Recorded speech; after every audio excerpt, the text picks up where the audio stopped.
যেভাবে লেখা আছে সেভাবেই পড়ছি। তিনি লিখেছেন, আসসালামু আলাইকুম জফরি ভাই এবং আমার প্রাণপ্রিয় শ্রোতা ভাই এবং বোনেরা, কেমন আছেন সবাই? আশা করি আপনারা সবাই ভালো আছেন। আল্লাহর রহমতে আমিও অনেক ভালো আছি। আজকের ঘটনা ওমর জিনের ঘটনার দ্বিতীয় পর্ব নিয়ে হাজির হলাম। আশা করি আপনাদের ঘটনাটি অনেক ভালো লাগবে। তো সরাসরি চলে যাই ঘটনায়। দীর্ঘ 1 মাস অপেক্ষার পর আব্দুল মোতালেব হুজুরের সাথে আমার কথা হলো। আমি আব্দুল মোতালেব হুজুরকে বললাম, হুজুর অনেকদিন তো হয়ে গেল, আপনি বলেছিলেন আপনি সমাধান করে আমাকে পুরো ঘটনাটা জানাবেন। আপনি কি সমস্যার সমাধান করতে পেরেছিলেন? তখন আব্দুল মোতালেব হুজুর আমাকে বললেন, হ্যাঁ বাবা, আমি সেই সমস্যার সমাধান করতে পেরেছিলাম। তখন আমি বললাম, আচ্ছা হুজুর, আমাকে বলুন না কিভাবে সেই সমস্যার সমাধান করেছিলেন, আর ওমর জিন কেন সেই অববার সেই খারাপ জিনটাকে মারেনি? তখন আব্দুল মোতালেব হুজুর আমাকে বললেন, আমি যখন ওমর জিনকে জিজ্ঞেস করলাম কেন সে এই অবতার জিনটাকে মারেনি, তখন ওমর জিন আমাকে বলে উঠল, মোতালেব, আমি সেই আবুগুলোকে মারতে পারবো না, কারণ সে আবুগুলো খারাপ নয়। আবুগুলো আসলে ভালো মানুষের আত্মা, আর সেই আত্মাগুলো অনেক পবিত্র, আর আমার দ্বারা কোনো পবিত্র আত্মাকে ধ্বংস করা সম্ভব নয়। কিন্তু আমি এটা বুঝতে পারছি না, সেই আত্মাগুলো কেন সেই জিনটাকে আমার হাত থেকে রক্ষা করলো। আমি নিশ্চিত এর পেছনে অনেক বড় রহস্য লুকিয়ে আছে। মোতালেব, আজকের মতো আমি চলে যাচ্ছি। ওই মেয়েটা এখন সম্পূর্ণ সুরক্ষিত। তুমি আমাকে কিছুদিন সময় দাও, আমি খুব তাড়াতাড়ি রহস্যের উদ্ঘাটন করে তোমাকে জানাবো। তুমি কিছুদিন অপেক্ষা করো। তোমাকে আমি একটা কথা বলে যাই, এই সমস্যা হয়তোবা অনেক বড় আর অনেক রহস্যময় সমস্যা। তুমি নিজে থেকে কিছু করতে যেও না। তুমি যদি নিজ থেকে সমস্যার সমাধান করতে যাও তাহলে হয়তোবা এর বিপরীত হতে পারে। এইটা বলে ওমর জিন সেখান থেকে চলে যায়। তারপর আমি তোমার ফুপুর বাড়িতে আসি। তোমার ফুপুর বাড়িতে এসে আমি দেখতে পাই তোমার বোন অজ্ঞান হয়ে পড়ে আছে। তখন আমি তোমার ফুপু আর ফুপাকে বললাম যে ওনাদের মেয়ে একদম সুস্থ এবং বিপদমুক্ত। তারপর আমি তোমার বোনের জ্ঞান ফেরানোর জন্য তোমার বোনের মাথায় যে হাত দিই, তখন আমার চোখের সামনে কিছু দৃশ্য ভেসে ওঠে। দৃশ্যগুলো আবছা আবছা ছিল, ঠিক মতো বোঝা যাচ্ছিল না। আমি একটা গ্রামের দৃশ্য দেখতে পাই। আমি দেখতে পাই একটা গ্রামের মাঝখানে বিশাল বড় একটা বাড়ি দাঁড়িয়ে আছে।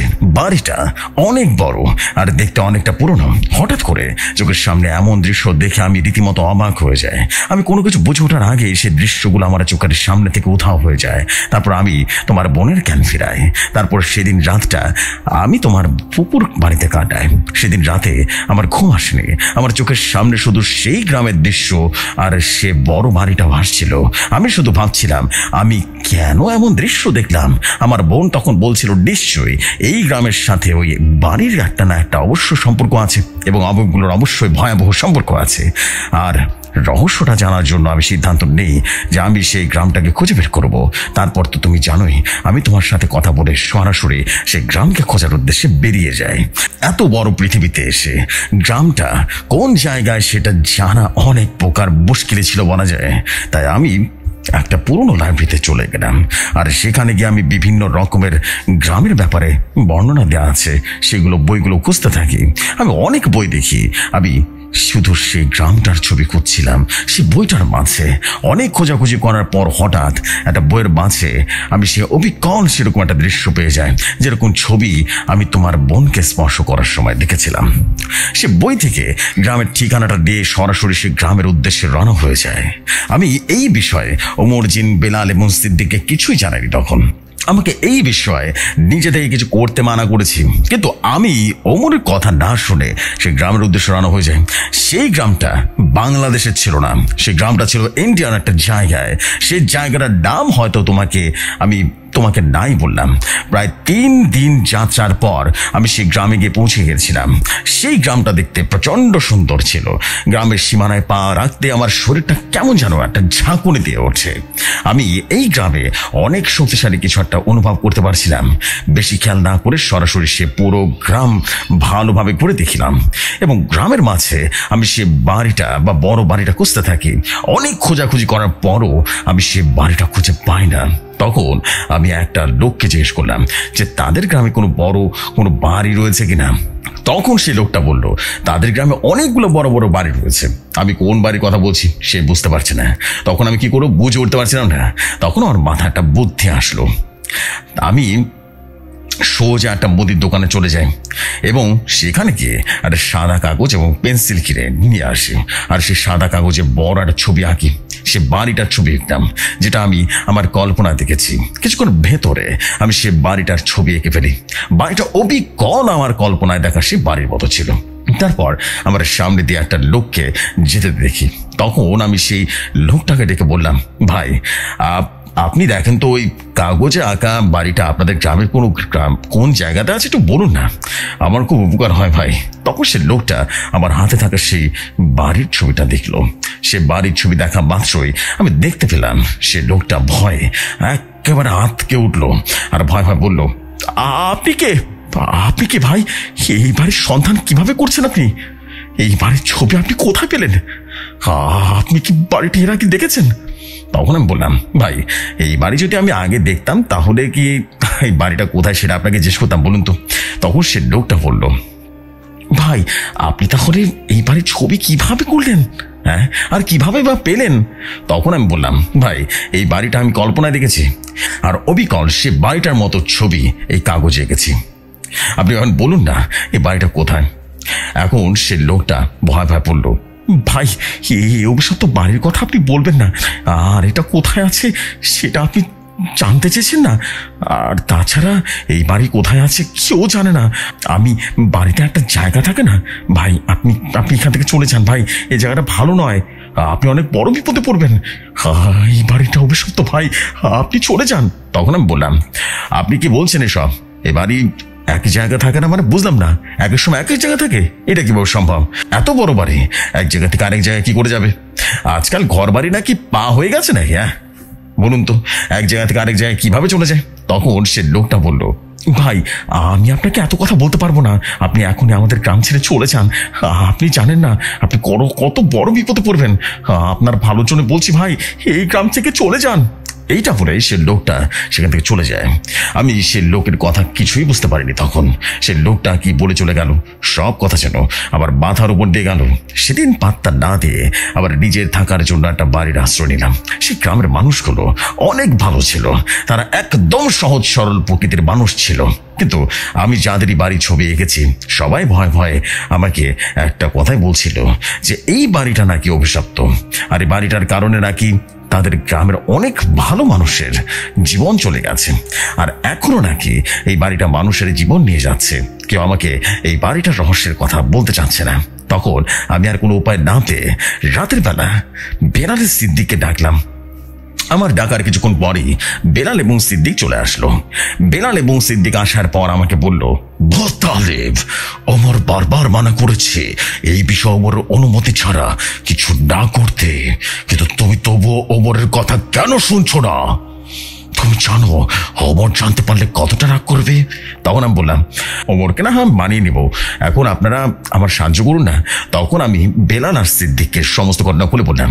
আমার কথা শুনে বেলাল আর সিদ্দিক বলে উঠল, তালেব আমাদের কিছুটা সময় দাও, এই বিষয়টা অনেকটাই জটিল বড় হচ্ছে, আমরা কাল এসে তোমাকে বিষয়টা জানাবো। আজকের মতো আমরা আসি, কিন্তু তুমি সাবধানে থাকবে। আমার কেন জানে মনে হচ্ছে সামনে অনেক বড় বিপদ আসছে, তুমি নিজের খেয়াল রাখো। এটা বলে বেলাল আর সিদ্দিক চলে গেল। বেলাল সিদ্দিক চলে যাওয়ার পর আমি ঘুমিয়ে যাই। মাঝ রাতে হঠাৎ করে চিরচেনা কণ্ঠে আমার ঘুমটা ভেঙে যায়। কণ্ঠটা আমার খুব পরিচিত মনে হচ্ছিল। আমি ঘুম থেকে উঠে ভালোবার লক্ষ্য করি বাইরে থেকে কিছু আমার নাম ধরে ডাকছে। তাই আমি কণ্ঠটা ভালোভাবে শোনার জন্য বাড়ির বাইরে চলে যাই এবং কণ্ঠটা বাড়ির ভেতর থেকে আসছিল। তাই আমি বাড়ির পেছনে চলে যাই। যতই সামনে যাচ্ছিলাম কণ্ঠটা ততই যেন স্পষ্ট হচ্ছিল। একটা সময় আমি বুঝতে পারি এই কণ্ঠটা আর কারো নয়, কণ্ঠটা ছিল আমার মায়ের।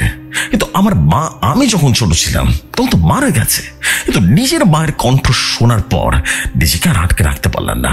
মনের অজান্তে সে কণ্ঠটাকে অনুসরণ করতে লাগলাম। হঠাৎ আমি সামনে এক নারী মূর্তি দেখতে পাই। সে নারী মূর্তিটার পরনে সাদা শাড়ি ছিল। আমি ধীর পায়ে কিছুটা সামনের দিকে এগিয়ে যাই আর বললাম, কে আপনি? এত রাতে এখানে কি করছেন?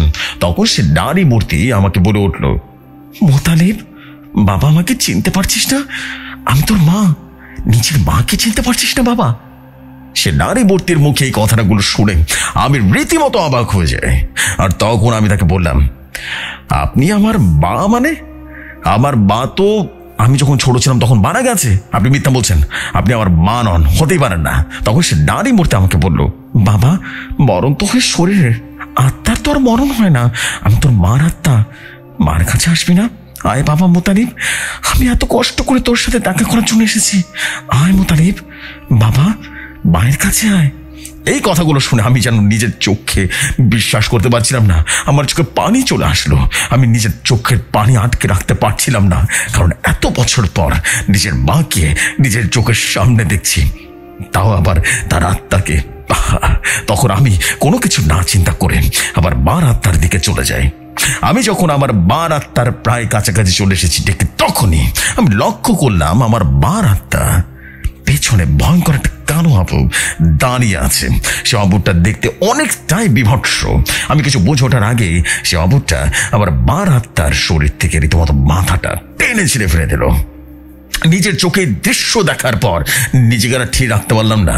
সেই ছোটবেলায় নিজের মা বাবাকে মরতে দেখেছি, আর আজ আবার নিজের মায়ের এত ভয়াবহ অবস্থা দেখে নিজেকে আর ঠিক রাখতে পারলাম না। বাটিতে লুটিয়ে বললাম, আমি দেখতে পাই সে আবুটা তার হাতে আমার মা এবং বাধা এক হাতে আর মার শরীরটা নিয়ে দাঁড়িয়ে আছে, আর আমার মার শরীরটা দিয়ে রীতিমতো অনবরত রক্ত পড়ছে। কতটা নির্মম আর ভয়াবহ দৃশ্য তা বলে বোঝাতে পারবো না। তখন সে আবুরটা জোরে জোরে হাসতে থাকে আর বলতে থাকে, কিরে মোতালেব, তোর মাকে নিবি না আমার কাছ থেকে? আয়, তোর মাকে নিয়ে যা। সে অভাবের এই কথাগুলো শুনে আমি কোনো কিছু চিন্তা না করে আমার মাকে সে অভাবের কাছ থেকে নেওয়ার জন্য সেই সময় অভাবের কাছে যেতে থাকি। কিন্তু আমি যত এগোচ্ছিলাম সে অভাবটা ততই যেন পেছনের দিকে যাচ্ছিল, আর আমি এক প্রকার এই অভাবের পিছনে পিছনে ছুটতে শুরু করলাম। এমন করে কতক্ষণ ছুটেছি আমি নিজেরও মনে নেই। এমন সময় আমি দেখতে পাই সে অভাবটা একটা জায়গায় দাঁড়িয়ে আছে, আর সে কিছু একটা দেখে প্রচন্ড ভয় পেয়ে সেখান থেকে আমার বার আত্মা সহ উধাও হয়ে যায়। বিষয়টা এত তাড়াতাড়ি ঘুরে গেল যে আমি কিছুই করতে পারলাম না। তখন আমি বিষয়টা বোঝার জন্য কিন্তু সামনে চলে যাই। আমি দেখতে চেয়েছিলাম সে অবটা কি দেখে ভয় পেয়েছে, সেখানে থেকে পালিয়ে বা গেল কেন।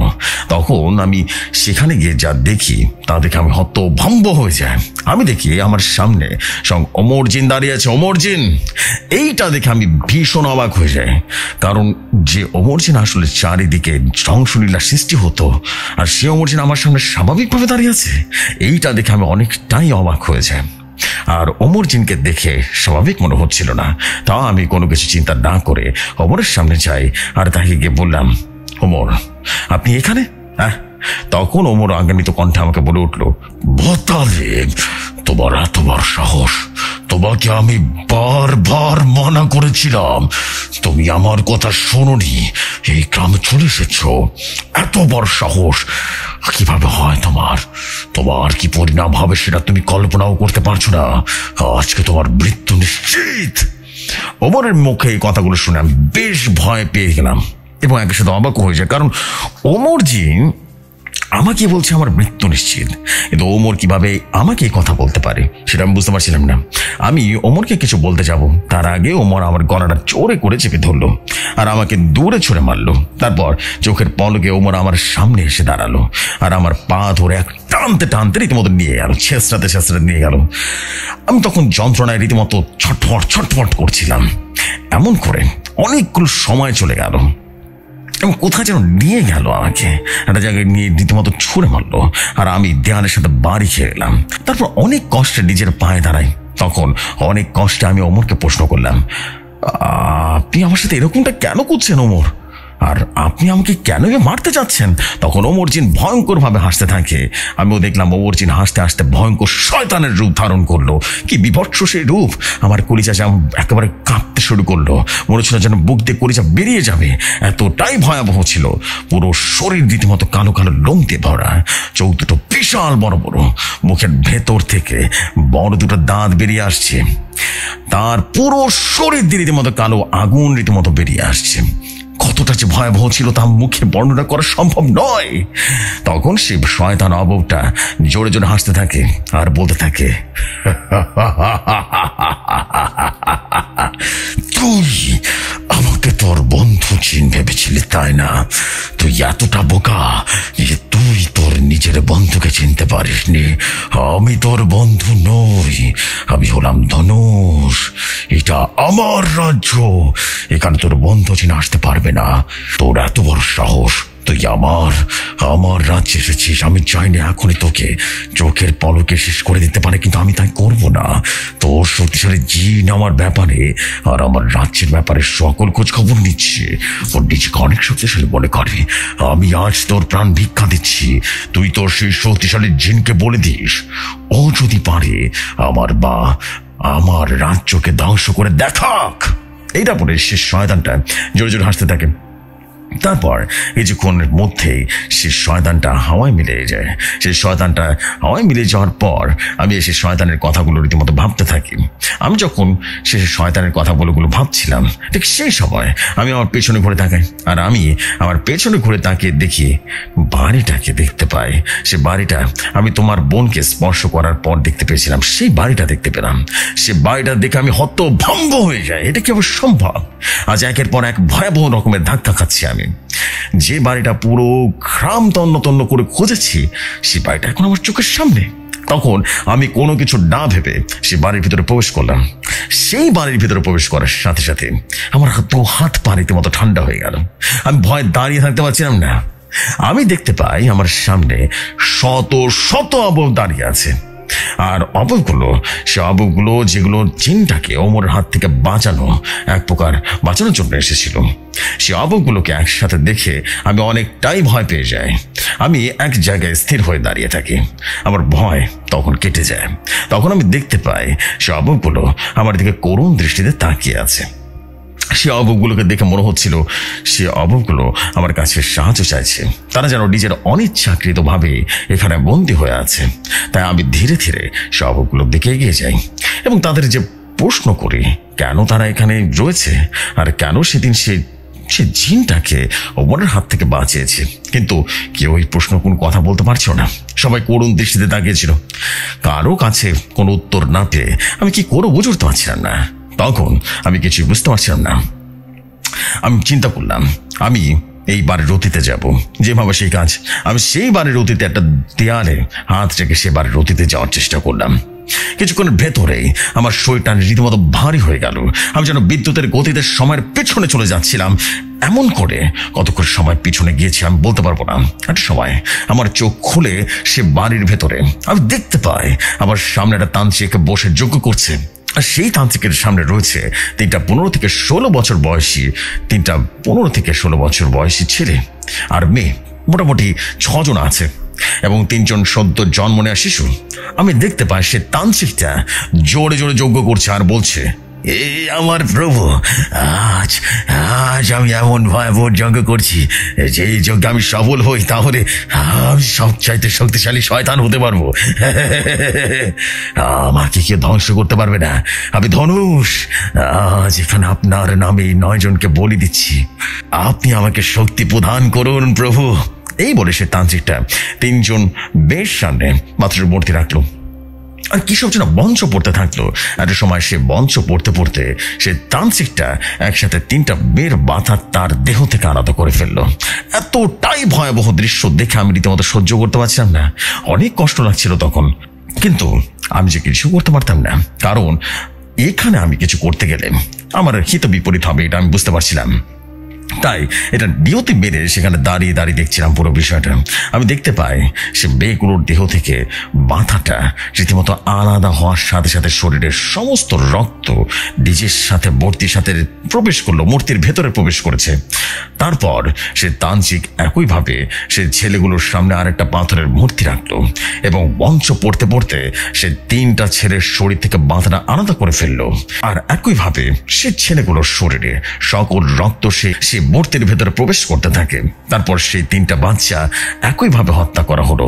তারপর 3টা মূর্তিকে সে তান্ত্রিকটা একই জায়গায় রাখলো এবং সর্বশেষে সেই তান্ত্রিক তার সামনে সে 3টা মূর্তি রেখে সে মন্ত্র পড়তে থাকে।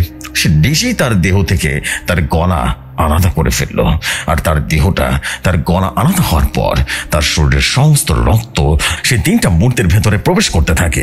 সেই তান্ত্রিকের শরীরের সকল রক্ত সেই 3টা মূর্তির ভেতরে প্রবেশ করার পর সেই তান্ত্রিকের নিথর দেহটা মাটিতে পড়তে থাকে। সেখানে কি হচ্ছে আমি বুঝে উঠতে পারছিলাম না, গা গুলিয়ে আসছিল বারবার। সে তান্ত্রিক প্রথমে 9টা নিষ্পাপ প্রাণ নিল, তারপর নিজেকে বলি দিয়ে দিল। বুঝতে পারলাম না এটা কিভাবে সম্ভব, কিন্তু এই কাজ করে সে তান্ত্রিক কি লাভ পেল সেটাই বুঝতে পারলাম না। আমি এই সকল চিন্তা করছিলাম, ঠিক তখনই আমার চোখের সামনে এক ভয়াবহ দৃশ্য ভেসে উঠলো। আমি দেখতে পাই সে 3টা মূর্তির ভেতর থেকে কালো ধোঁয়া যেন বেরিয়ে আসলো। একটা সময় সে কালো ধোঁয়াগুলো একত্রিত হয়ে বিশাল বড় একটা দানবের রূপ ধারণ করলো, আর সেই দানবটা ছিল বর্তমানের অমরজিনের রূপ নিয়ে আসা সেই দানবটা। তখন সে দানবটা জোরে জোরে হাসতে থাকে আর বলল, আমি সফল হয়েছি, আজ আমি সফল হয়েছি। আমার প্রভু আমাকে শক্তি দান করেছে, আজ আমি চির অমর। এখন আমি সমস্ত জিন এবং আত্মা তাদের উপরে রাজত্ব করব। এই 3টা মূর্তি যতক্ষণ আছে ততক্ষণ আমার বিনাশ অসম্ভব। এই বলে সে শয়তানটা জোরে জোরে হাসতে থাকে আর বলতে থাকে, আমি ধনুষ, আমি মহা শক্তিশালী, আমার কোনো ধ্বংস নেই। তারপর আমি দেখতে পাই সেই শয়তানটা সেই 3টা মূর্তিকে একটা কক্ষের ভেতরে সুরক্ষিতভাবে রেখে দিল। তারপর অতীতের আরো কিছু দৃশ্য আমি দেখি। আমি দেখতে পাই সেই শয়তানটা বিভিন্ন জিনদের মাধ্যমে জীবিত মানুষদের আত্মা তাদের শরীর থেকে বের করে নিয়ে এসে সে বাড়িতে বন্দি করে রাখে, আর সেই পবিত্র আত্মাদের দিয়ে নানা রকমের খারাপ কাজ করায়। এত ভয়াবহ সব দৃশ্য আমি আর সহ্য করতে না পেরে সরাসরি অতীত থেকে ফিরে আসি এবং আমি বর্তমানে আসার পর চিন্তা করতে থাকি, আমি যদি সেই মুহূর্তগুলো নষ্ট করে দেই তাহলে তো এই শয়তানের সকল শক্তি বা ক্ষমতা নষ্ট হয়ে যাবে। তাই আমি সিদ্ধান্ত নিয়ে আমি সেই মুহূর্তে নষ্ট করে দেব। আর তাছাড়া আমি অতীতে দেখেছি যে সেই শয়তানটা মুহূর্তগুলোতে কোথায় রেখেছে। তাই আমি আর দেরি না করে ঘরের উদ্দেশ্যে রওনা হয়ে গেলাম। আমি যখনই সে ঘরের উদ্দেশ্যে যেতে যাবো ঠিক তখনই আমি দেখতে পাই আমার চোখের সামনে থেকে সকল অবয়বগুলো ধীরে ধীরে উধাও হয়ে যেতে থাকে এবং সেই বাড়িটাও ধীরে ধীরে হাওয়ায় মিলে যেতে থাকে। এইটা দেখে আমি বেশ অবাক হয়ে যাই। ধীরে ধীরে পুরো বাড়িটা আমার সামনে অদৃশ্য হয়ে যায়। আমি কিছুই যেন বুঝতে পারছি না, আর এত চাপ সহ্য করতে না পেরে সেখানে অজ্ঞান হয়ে যায়। আমার যখন জ্ঞান ফিরে আসে তখন দেখি আমি একটা ঘরে শুয়ে আছি, আর আমার সামনে গ্রামের কিছু লোক দাঁড়িয়ে আছে। আমার জ্ঞান ফিরতে দেখি সে গ্রামের মাঝ থেকে একটা মুরব্বি আমাকে বলল, বাবা তোমার কি হয়েছে বলো তো? কালকে তোমাকে বিলের পারে অচেতন অবস্থায় পড়ে থাকতে দেখেছি, তোমার সাথে কিছু খারাপ হয়েছে? তখন আমি তাদেরকে সমস্ত ঘটনা করে বললাম। আমার ঘটনাটা শুনে সে মুরব্বি গ্রামের সকল লোককে সে ঘর থেকে যেতে বলল, আর তার কথা মতো গ্রামের সকল লোক সেখান থেকে চলে যায়। সকল লোক চলে যাওয়ার পর সে মুরব্বি আমাকে বলল, বাবা তাহলে তুমি যে বাড়ির সন্ধান এসেছো, তুমি সে বাড়িটা দেখেছো? তখন আমি বললাম, আচ্ছা আমি কাল রাতে সেই বাড়িটা দেখেছি, কিন্তু অবাক করার বিষয় হলো সে বাড়িটা হঠাৎ করে আমার চোখের সামনে থেকে অদৃশ্য হয়ে গেল। এই গ্রামে আসলে কি হয়েছে আমাকে পুরো ব্যাপারটা খুলে বলুন তো। তখন সে মুরব্বি বলে উঠলো, কি বলছো বাবা, তোমার সামনে থেকে সে বাড়ি গায়েব হয়ে গেছে? তার মানে তুমি এই বাড়ির রহস্যের কথা জেনে গেছো? কি বাবা তুমি ঠিক বলছো তো নাকি? আমি বললাম, হ্যাঁ চাচা, আমি এই বাড়ির সকল রহস্য জেনে গেছি। আচ্ছা এখন এই ধনুষটাকে? তখন সে মুরব্বি বলল, এই ধনুষ আমাদের গ্রামে নাম করা তান্ত্রিক ছিল, কিন্তু ও ছিল অনেক খারাপ একটা তান্ত্রিক। একদিন আমরা ওকে একটা বাচ্চা বলে দিতে বলে দেখি, তখন আমরা সবাই ওকে অনেক মারধর করে গ্রাম থেকে তাড়িয়ে দিই।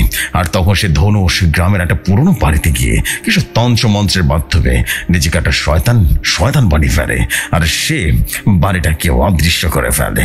এবং তন্ত্রের মাধ্যমে সবার সম্ভব আমার জানা ছিল না এই বাড়ির রহস্যের ব্যাপারে বা ধনুষের ব্যাপারে। যে জানতে পারে সে আর কোনোদিন এই বাড়িতে থাকতে পারে না। তোমাকে একটা উদাহরণ দিই বাবা মোতালেব। ধনুষ তার তন্ত্র বলে মাধ্যমে যে তার রাজত্ব এতটাই সুরক্ষিত করে রেখেছে যে কেউ শুধু এইটা জানে, তার বা তার বাড়ির রহস্যের ব্যাপারে। যদি কেউ জেনে যায় তাহলে সে এই বাড়ি আর দেখতে পারবে না, তাহলে সে ব্যক্তি আর কোনো দিন সেই বাড়িটা দেখতে পারবে না। তাহলে তুমি ভাবতেই পারো সে এতটা সুরক্ষিত করে রেখেছে কিভাবে। আমরা অনেক কবিরাজ তান্ত্রিক নিয়ে এসেছিলাম, কিন্তু কেউ এই সমস্যার সমাধান করতে পারেনি। সবাই শুধু একটা কথা বলে গেছে যে বাড়ি তারা দেখতে পারছে না, সে শয়তানকে তারা দেখতে পারছে না বা তাকে অনুভব করতে পারছে না, তারা কিভাবে তাকে দমন করবে। এই কথা বলে সবাই গ্রাম থেকে চলে যায়। এখন তুমি বাড়ির রহস্যের কথা জেনে গেছো, তুমি ওই ধনুষের আর তার বাড়িকে আর দেখতে পারবে না, আর পারবে না। তোমার ভালো হবে তুমি গ্রাম ছেড়ে চলে যাও বাবা, চলে যাও। আমাদের গ্রামটা অনেক সুন্দর হলেও আমাদের গ্রামে ধনুষ নামের অভিশাপটা রয়ে গেছে। আমরা অনেক চেষ্টা করে ধনুষ নামের অভিশাপটা থেকে মুক্ত পাইনি, আমরা মুক্তি পাইনি। তখন আমি সেই মুরব্বীকে বললাম, আপনি কোনো চিন্তা করবেন না, আমি আপনাকে কথা দিচ্ছি আমি এই সমস্যার সমাধান করি এবং গ্রাম থেকে যাবো, কেমন? তখন সে মুরব্বী বলল, তুমি কি করে সমস্যার সমাধান করে বলো তো?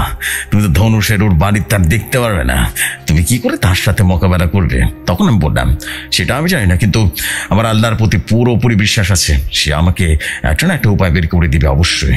আপনি এখন আসুন, আমাকে একটু বিশ্রাম নিতে দিন। যাওয়ার সাথে সাথে আমার সামনে বেলাল এবং সিদ্দিক এসে হাজির হলো। বেলাল কিছুটা রাগান্বিত হয়ে বলল, মোতালেব, তুমি জানো না তুমি কত বড় ভুল করছো। তোমার অতীতে যাওয়াটা একদম ঠিক হয়নি। এখন তুমি তো নিজের কানে শুনতে পেলে সে লোকটা কি বলে গেল। আসলে আমরা ওই খবরটা পেয়ে গেছি, আর এই খবরটা যখন তোমাকে জানাতে এসেছি ততক্ষণে অনেক দেরি হয়ে গেছে। তুমি নিজে থেকে তা উদ্ঘাটন করে ফেলেছ। কিন্তু এখন আর সমস্যা একটাই, আমরাও সে বাড়ি সেই ধনুষ নামের শয়তানটাকে আর দেখতে পারবো না, কারণ সে তার বাড়িটাকে আর তার নিজেকে এতটাই সুরক্ষিত করে রেখেছে যে আমরা শুধু এতটুকু জেনেছি যে তার ব্যাপারে বা তার বাড়ির ব্যাপারে যদি আমরা জানতে পারি তাহলে তার বাড়িটা আমরা দেখতে পাবো না। তার জন্য আমরা এই ধনুষকে ওর বাড়িতে দেখতে পারবো না। শুধু ধনুষ ওর বাড়ির কথা বললে ভুল হবে। ওর বাড়িতে বন্দি থাকা যত আবু আছে তাদের আমরা আর কোনো দিন দেখতে পাবো না। আমি বুঝতে পারছি না এই ধনুষ এতটা শক্তিশালী কিভাবে হলো, সুরক্ষা কবচ কিভাবে বানালো। আমরা শুধু এতটুকু জানতে পেরেছি যে তার রহস্যের ব্যাপারে যদি আমরা জানতে পারি তাহলে তার বাড়িটা আমরা আর দেখতে পারবো না। শুধু এতটুকু জানার ফলেও আমরা তার বাড়িটা আর দেখতে পাবো না। কি করে করব আমরা এই সমস্যার সমাধান? তখন আমি বললাম, সমাধান তো আমাদের করতে হবে যেভাবে হোক না কেন। কি করে করব আমরা এই সমস্যার সমাধান সেটা পরের ব্যাপার, কোনো না কোনো উপায় অবশ্যই আছে এই সমস্যার সমাধানের। আমাদের মাঝে এই সকল কথা হচ্ছিল, তখন হঠাৎ করে দেখি ওমরের দেয়া সে কবুতরটা উড়ে আমার কাছে বসলো। সে কবুতরটি আবার সামনে এসে ছটফট করছিল। তখন আমি বুঝতে পারছিলাম ওমর আমার সাথে কথা বলতে চায়।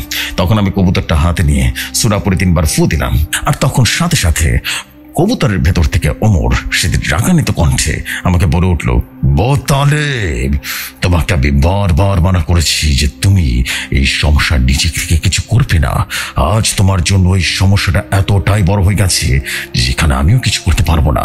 আজ তুমি যদি নিজে থেকে সমস্যার সমাধানে না আসতে তাহলে আমি তোমার দ্বারা সেই 3টা মূর্তিকে ধ্বংস করাতাম। তুমি কি জানো সে শয়তান ধনুষ 3টা মূর্তিকে কেন রেখেছে? সে 3টা মূর্তির মধ্যে একটা হলো তার শক্তির উৎস, আর দ্বিতীয় মূর্তিটা হলো তার বাড়ির ভেতরে একবারে মানুষের আত্মা প্রবেশ করলে তার সব সময়ের জন্য বন্দী করা যায় এমন একটা শক্তি। আর তখন সে আত্মাগুলো তার কথা মতো কাজ করতে বাধ্য হয়।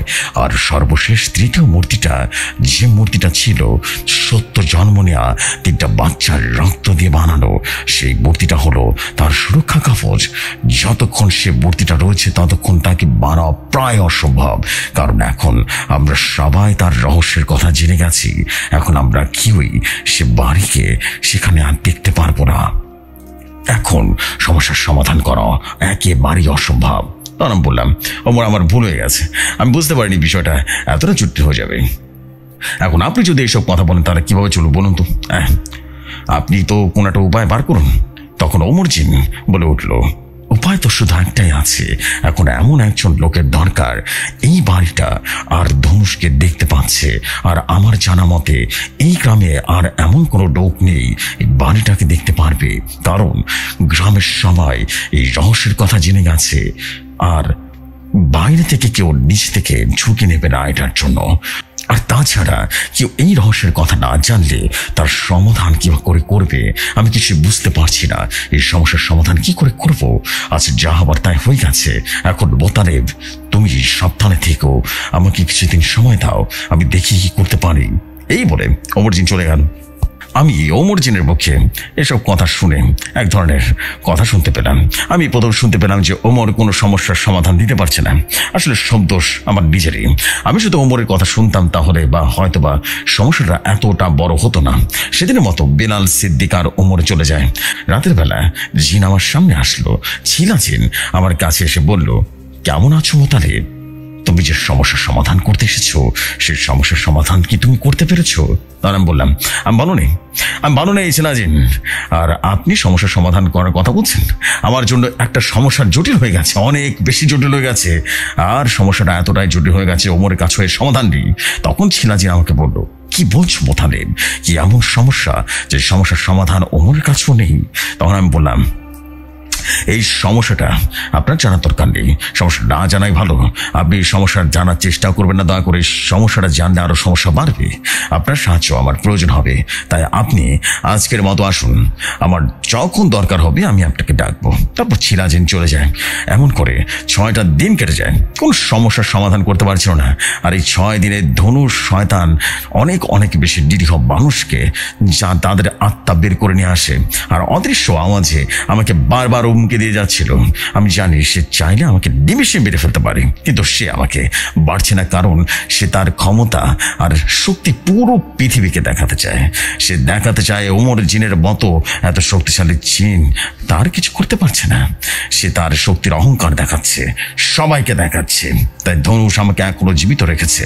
অনেক মানুষ তো গ্রামে চলে গেছিল এই ধনুষের ভয়, কিন্তু গ্রাম থেকে কেউ কোনো লাভ হয়নি। তারাও ধনুষের শিকার হয়েছে। আমি যেন নিজের চোখের সামনে এত ভয়াবহ মৃত্যু নিতে পারছিলাম না। দিনের পর দিন এই শয়তানটা মানুষকে বেড়েই চলেছে, আর আমি কিছুই করতে পারছি না। নিজের প্রতি এক প্রকার রাগ হচ্ছিল আমার। তাই একদিনের বেলায় চিন্তা করলাম, একটা গাছের নিচে বসেছিলাম। হঠাৎ করে গ্রামের এক লোক দৌড়ে এসে আমাকে বলে উঠল, আমার সাথে একজন দেখা করতে এসেছে। আমি সে গ্রামের লোকের কথা মতো সেখানে আশ্রয় নিয়েছি। সেখানে চলে যাই এবং সেখানে গিয়ে আমি দেখি যে আমি যেন আকাশ থেকে পড়লাম। আমি দেখতে পাই আমার সামনে আমার ওস্তাদজি মানে হাকিম হুজুর দাঁড়িয়ে আছে।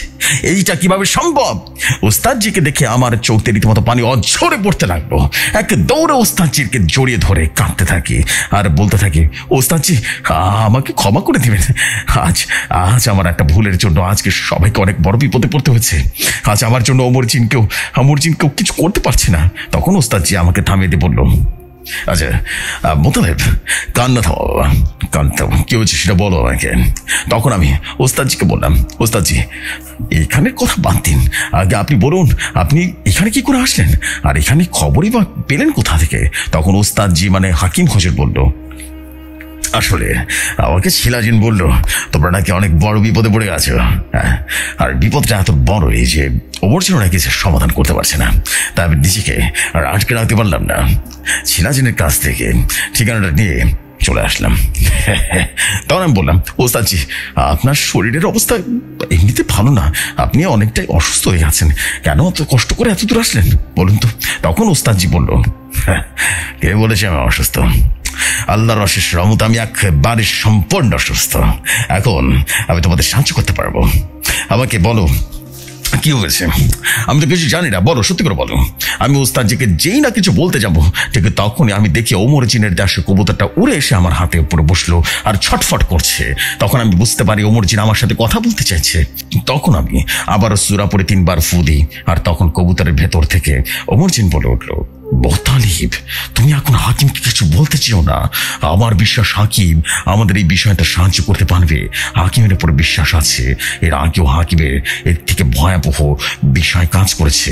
তখন আমি বললাম, কি বলছেন আপনি? ওমর এর আগেও হাকিম হুজুর এমন ভয়াবহ কাজ করেছে? তখন আমি বললাম, আপনি জানেন না ওস্তাদের কতটা খারাপ অবস্থা, উনি কতটা অসুস্থ, আর তাছাড়া ওনার অনেক বয়স হচ্ছে, উনি এখন এতটা ভয়াবহ কাজ কিভাবে করবেন? আমি আর কিছু বলতে যাব, তখন ওস্তাদ জি আমাকে থামিয়ে দিয়ে বলল, অনেক বড় হয়ে গেছে মোতালেব, তুমি কি মনে করেছো আমার বয়স হয়ে গেছে তাই আমি দুর্বল হয়ে গেছি?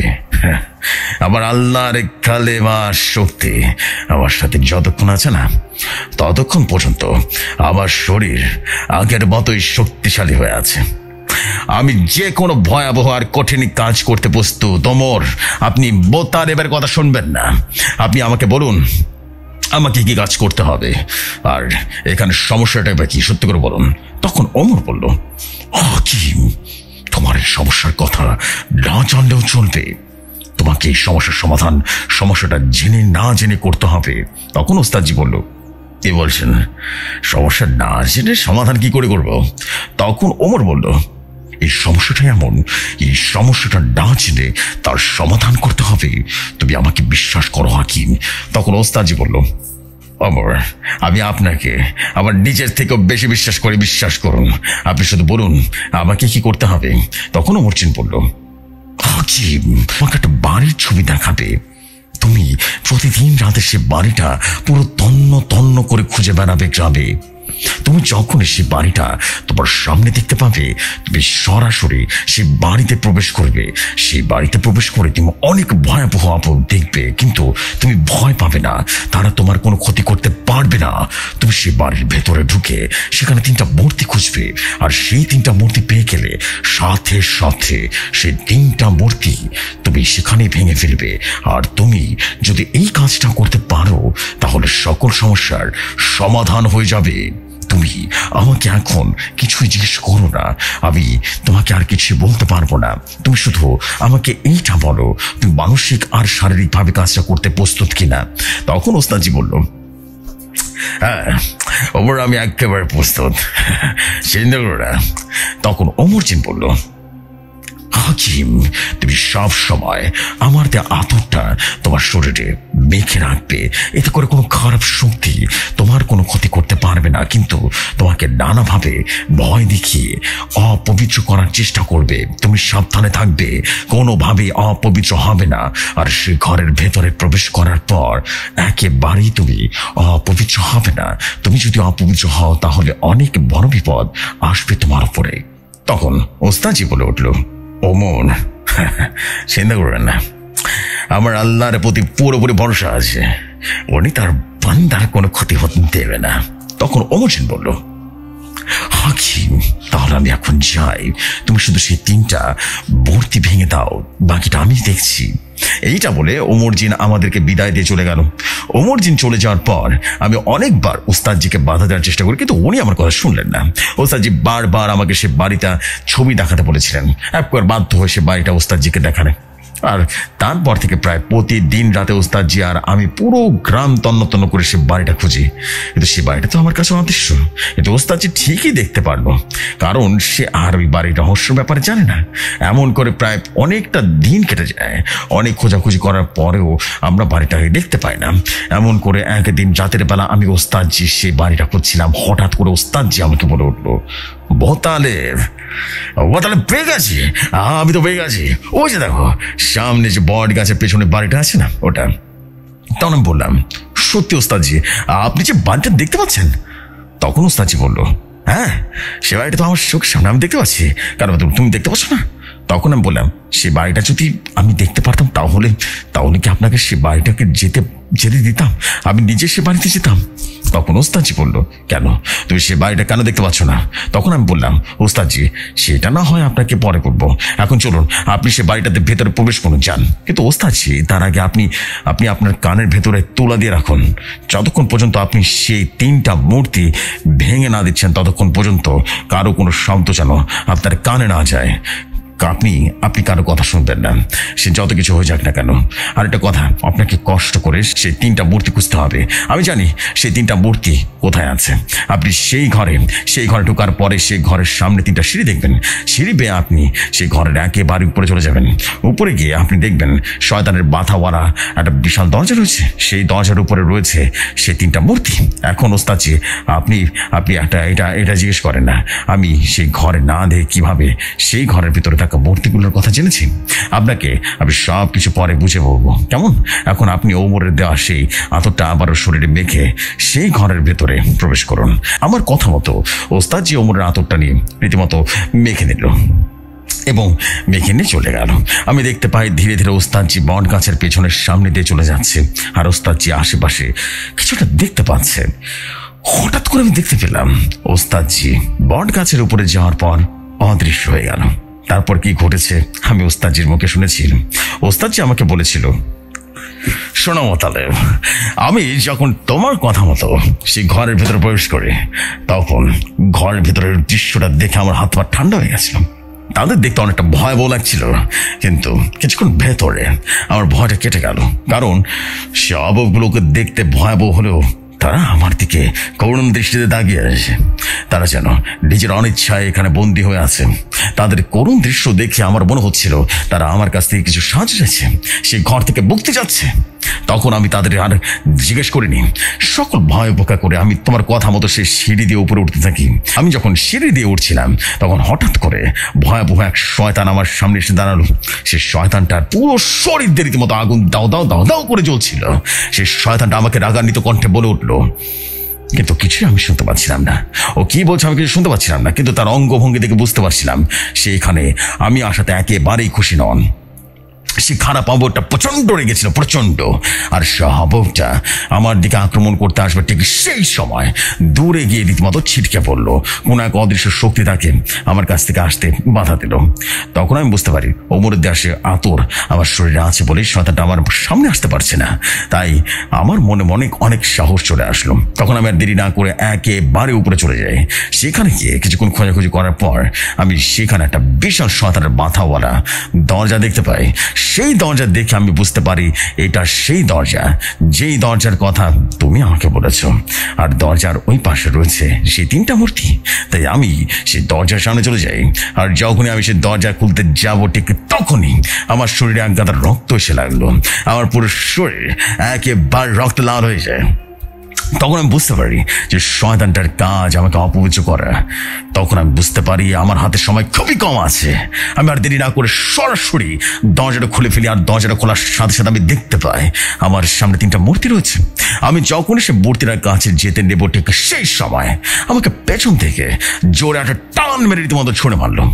সেই ঘর থেকে অনেকটা দূরে গিয়ে ছিটকে বললাম, আর ব্যথার যন্ত্রণায় ছটফট ছটফট করতে থাকে। তখন আমার কান থেকে তুলাগুলো পড়ে যায়। তখন আমার সামনে ভয়ঙ্কর সে আবরটাকে আমি দেখতে পাই, যে আবরটা আমাকে সিঁড়ির সামনে বাধা দিয়েছিল।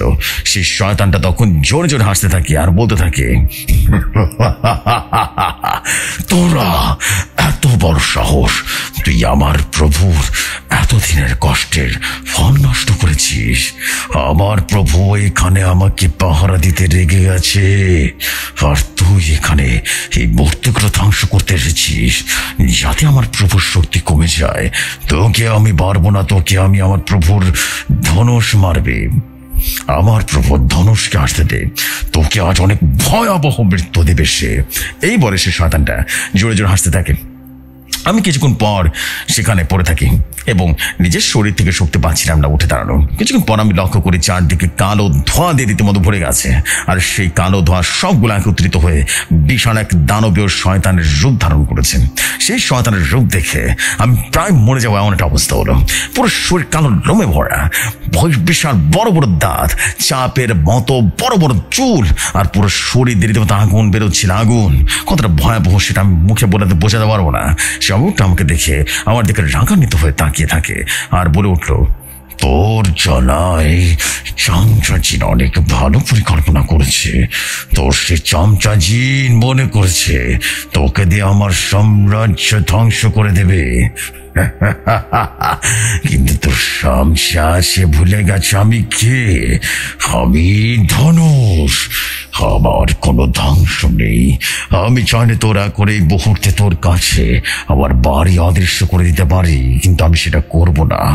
তোর কাছে বাড়ি অদৃশ্য করে দিলে তোকে মারতে পারবো না। আর আজ তোকে আমি এতটা ভয়াবহ মৃত্যু দেব, তোর চামচা জিন, তোর শিষ্য মন ভয় উঠবে, কেঁপে কেঁপে উঠবে। এখন তো শুধু মৃত্যুর প্রহর গুনতে থাক। এই বলে সেই শয়তানটা আমাকে বাড়তে যাবে, ঠিক সেই সময় লক্ষ্য করলাম সেই শয়তানটাকে কিছু একটা লাথি মারলো। খুব জোরে একটা লাথি মেরেছে। আমার কাছ থেকে সেই শয়তানটা অনেকটা দূরে ছিটকে পড়লো। তখন আমি লক্ষ্য করলাম সেই শয়তানটাকে যে রীতিমতো লাথি মেরেছে সেটা আর কেউ নয়, সেটা চিলাজিন। চিলাজিনকে দেখে আমি রীতিমতো প্রাণ ফিরে পেলাম। শিলাজিৎ তখন সেই শয়তান ধনুষ আর তার অনুসারী জিনকে উদ্দেশ্য করে বলল, তোর এত বড় সাহস, তুই হাকিমকে মারতে চাস? আজ আজ তোদের মৃত্যু নিশ্চিত। এবং শয়তান ধনুষ জোরে জোরে হাসতে থাকে আর বলতে থাকে, আরেকজন এসেছে আমার শিকার হতে। তোর মতো সম্রাটের জিন আমাকে মারবে? আমি হলাম মহাশক্তিধর ধনুষ। তোর মতো সামান্য জিনকে মারা আমার অনুসারীর জন্য যথেষ্ট। সেই শয়তানটা এই কথাটা বলে অনুসারী জিনকে রীতিমতো হুকুম করলো ছিলাজিনকে মারার জন্য। আর তখনই অনুসারী জিনরা ছিলাজিনের উপরে ঝাঁপিয়ে পড়ে, কিন্তু আমি দেখতে পাই ছিলাজিন চোখের পলকে সেই জিনটাকে মেরে ফেললো। এইটা দেখে শয়তান ধনুষ বেশ অবাক হয়ে যায়। তখন ছিলাজিন বলে উঠলো, কে যে শয়তান, কি ভেবেছিস তোর এত শক্তিশালী জিনকে আমি কি করে মেরে ফেললাম? আমি কখনো ভালো জিন ছিলাম না, আমার ভিতরে তোদের মতো খারাপ শক্তি বসবাস করে। আমি এখন আল্লাহর পথে এসেছি, তাই আমার মাঝে এখন ভালো খারাপ দুটো শক্তি উভয় আছে। তখন সে শয়তান ধনুষ জোরে জোরে হাসতে থাকে আর বলতে থাকো, আবার সামনাটা অনুসারে জিনকে বেড়ে এত বড় কথা বলছিস? তোকে আজ এত ভয়াবহ মৃত্যু দেবো যেটা তুই কল্পনাও করতে পারবি না। এইটা বলে রীতিমতো শয়তান ধনুষ শিলাজিনের উপরে ঝাঁপিয়ে পড়ে। সেই শয়তানটা অনেকটা শক্তিশালী ছিল, শিলাজিন কোনোভাবেই রীতিমতো শেষ করতে পারছিল না। তখন একটা সময় শিলাজিন আমাকে বলে উঠলো, হাকিম তোমার সাহায্য করার জন্য বোতালেব আমাকে এখানে পাঠিয়েছে। আমি হয়তো আর বেশিক্ষণ থাকতে পারবো না, সত্যি পারবো না। আমি আমার শেষ নিঃশ্বাস পর্যন্ত ওকে আটকানোর চেষ্টা করছি। তুমি তাড়াতাড়ি যাও, সে 3টা মূর্তিকে ভেঙে ফেলো। তখন আমি আমার শরীরের সমস্ত শক্তি দিয়ে দাঁড়িয়ে যাই, দৌড়ে সে ঘরে চলে যায়। আর ওদিকে সেই শয়তানটা আমাকে বাধা দেওয়ার চেষ্টা করলো, কিন্তু ছিলাজিন সেই শয়তানটাকে আটকে রেখেছিল। তখন আমি আর দেরি না করে মূর্তিটা নিয়ে সজোরে রীতিমতো দেওয়ালে ছুঁড়ে মারি। আর সাথে সাথে সেই মূর্তিটা ভেঙে গুঁড়ো গুঁড়ো হয়ে যায়। সে মূর্তিটা ভাঙার সাথে সাথে আমি লক্ষ্য করি সেখানে তার সকল অঙ্গগুলো রীতিমতো হাওয়ায় মিলে গেল। তখন আমি আর এক মুহূর্ত দেরি করলাম না, সজোরে আঘাত করি সে মূর্তিটা ভেঙে গুঁড়ো গুঁড়ো হয়ে যায়। আর তারপর যখন দ্বিতীয় মূর্তিটা ভাঙতে নেই তখন আঘাত করার জন্য সে শয়তান শিলাজিনকে আহত করে এবং আমাকে জোরে একটা লাথি মারলো। আর লাথিটা খেয়ে আমি অনেকটা দূরে গিয়ে পড়ি। তারপর আমার কোনো কিছুই মনে নেই। তো এটাই ছিল ঘরের ভিতর ঘটে যাওয়া সেই উস্তাদের সাথে ঘটে যাওয়া ঘটনা। আসলে উস্তাদজি যখন সেই ঘরের ভিতর প্রবেশ করে তখন আমরা অনেক ভয় করছিল, তাই আমি শিলাজিনকে ডাকি আর তাকে সেই ঘরের ভিতরে যেতে বললাম। আর শিলাজিন তোর ঘরের রহস্যের ব্যাপারে কিছুই জানতো না, তাই সে সেই ঘরটা দেখতে পাচ্ছিল। আমি বাইরে অপেক্ষা করছিলাম উস্তাদের বেরিয়ে আসার জন্য। অনেকক্ষণ অপেক্ষার পর আমি লক্ষ্য করি হঠাৎ করে ওস্তাদজি সেখানে গিয়ে অদৃশ্য হয়ে গেছিল। সেখান থেকে শত শত অবয়ব বেরিয়ে আসছে। সেই অবয়বগুলোকে দেখে বড় হচ্ছিল, তারা অনেক খুশি। তখন আমি বুঝতে পারি ওস্তাদজি সে মূর্তিটা ভাঙতে পেরেছে। সে মূর্তি দ্বারা তাদের বন্দি করে রাখা হয়েছিল। তারপর আমি দেখতে পাই সেই ঘরটা আমার সামনে আবারও দৃশ্যমান হয়ে গেল। তখন আমি বুঝতে পারি যে ওস্তাদজি সেই মূর্তিটাকে ভেঙে ফেলেছে, যে মূর্তি দ্বারা সে শয়তানটা তার নিজের সুরক্ষা কবচ বানিয়ে রেখেছিল। এটা দেখে আমি অনেকটাই খুশি হয়ে যায়। কিন্তু হঠাৎ করে আমি লক্ষ্য করি ওস্তাদজি অনেক জোরে জোরে এসে সে ঘরের বাইরে ছিটকে এসে পড়েছে। এটা দেখে আমি দৌড়ে সে বাড়ির সামনে চলে যাই।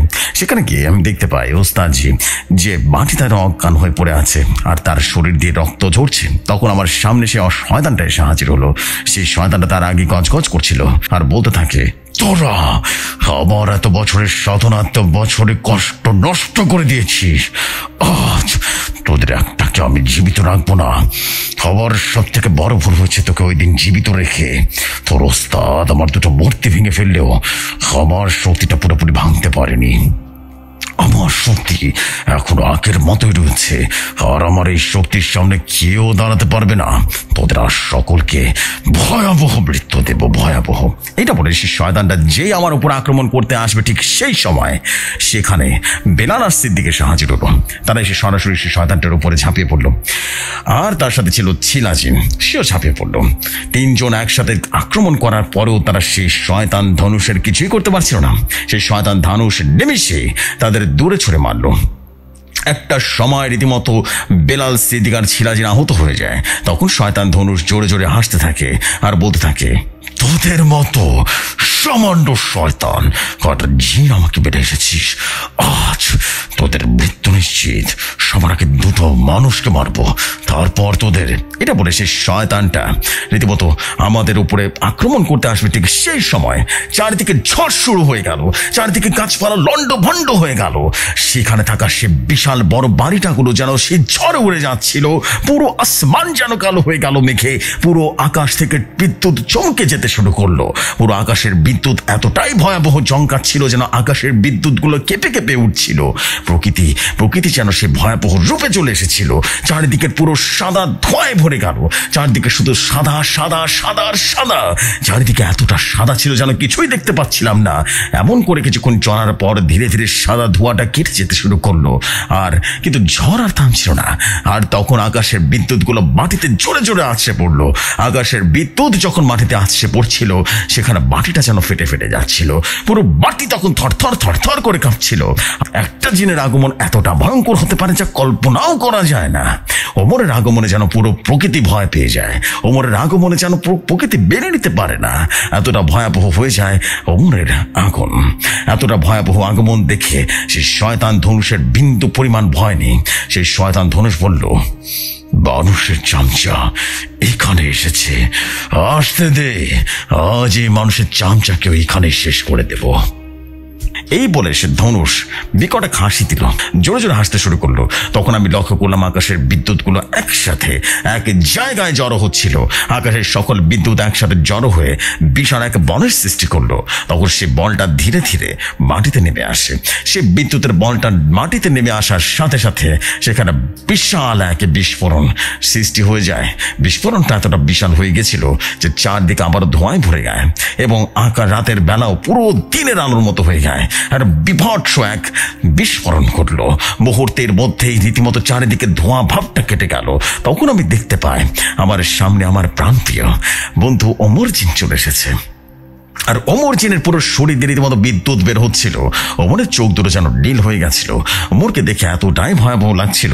ওমর তখন রাগান্বিত কণ্ঠে বলল, শয়তান দানব, অনেক পাপ করছিস তুই। আমার প্রাণ প্রিয় বন্ধু হাকিমের গায়ে হাত দিয়েছিস, আমার বন্ধুকে তুই রক্তাক্ত করেছিস, এতগুলো মানুষের প্রাণ দিয়েছিস।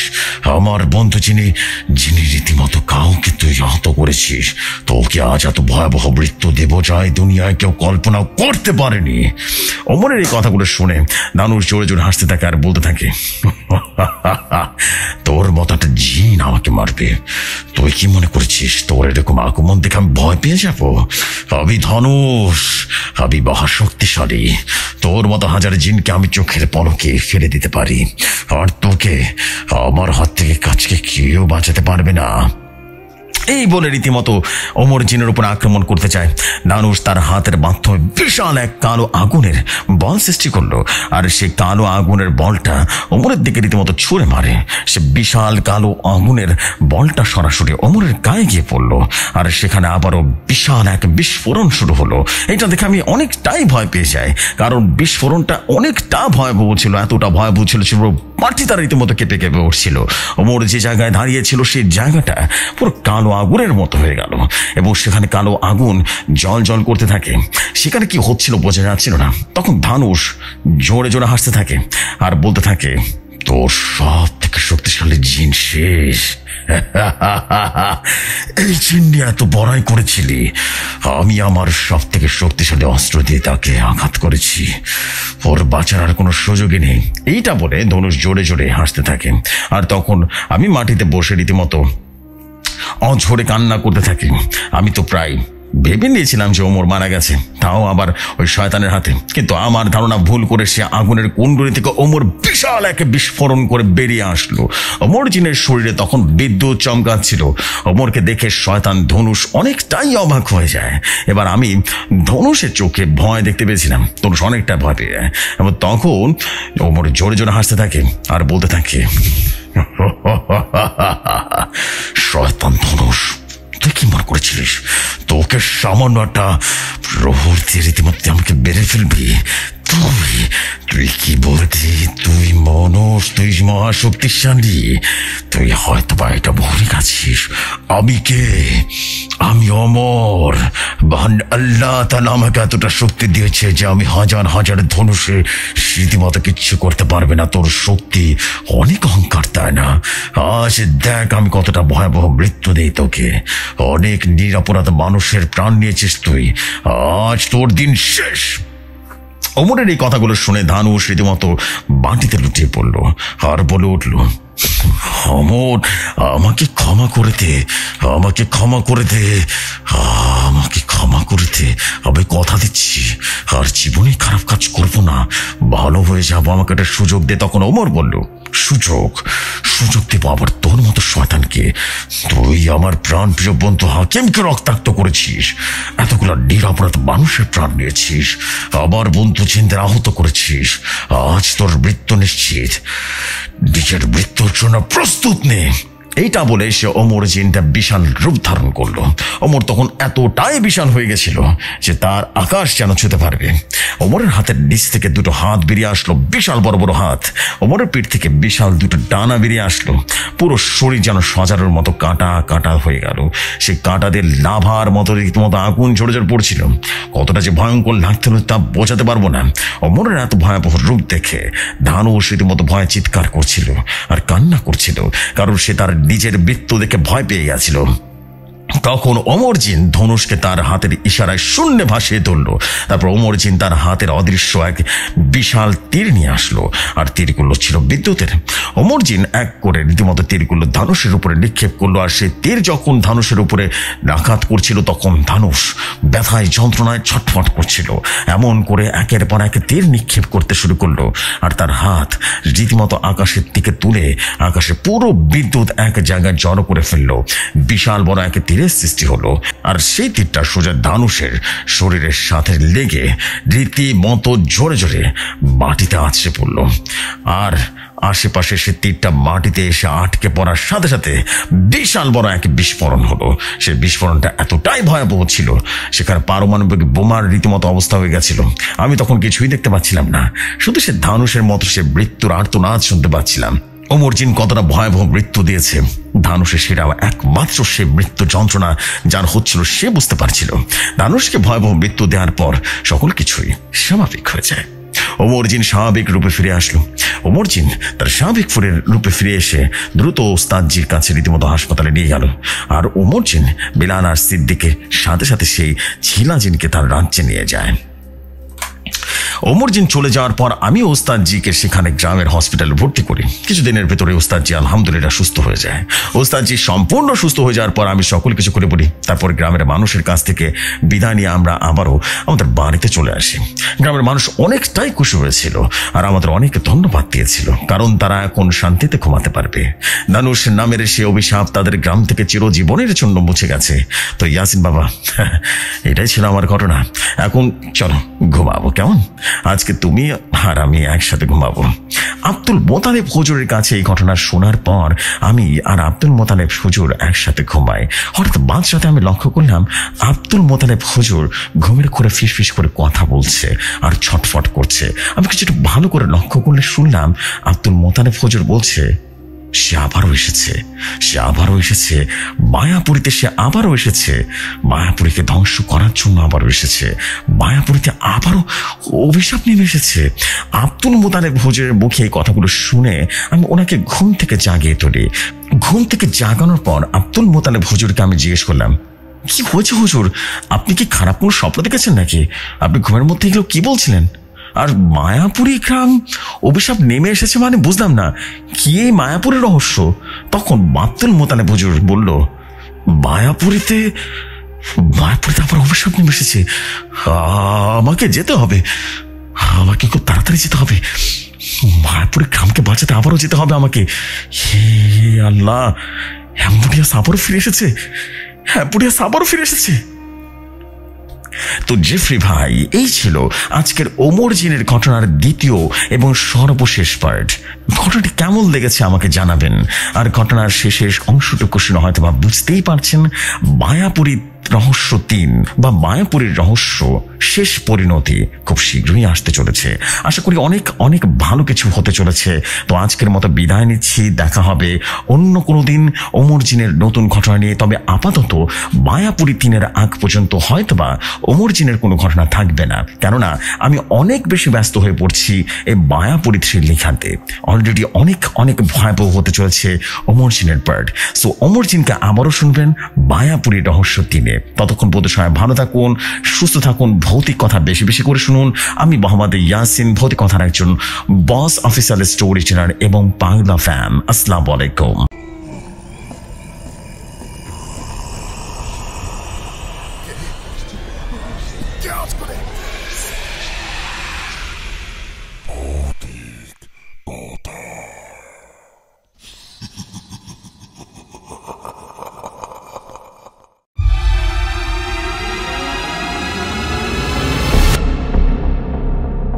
ওয়ালাইকুম আসসালাম আমাদের প্রিয় ভাই, and this is finally it, and this is the story of Omar Jin.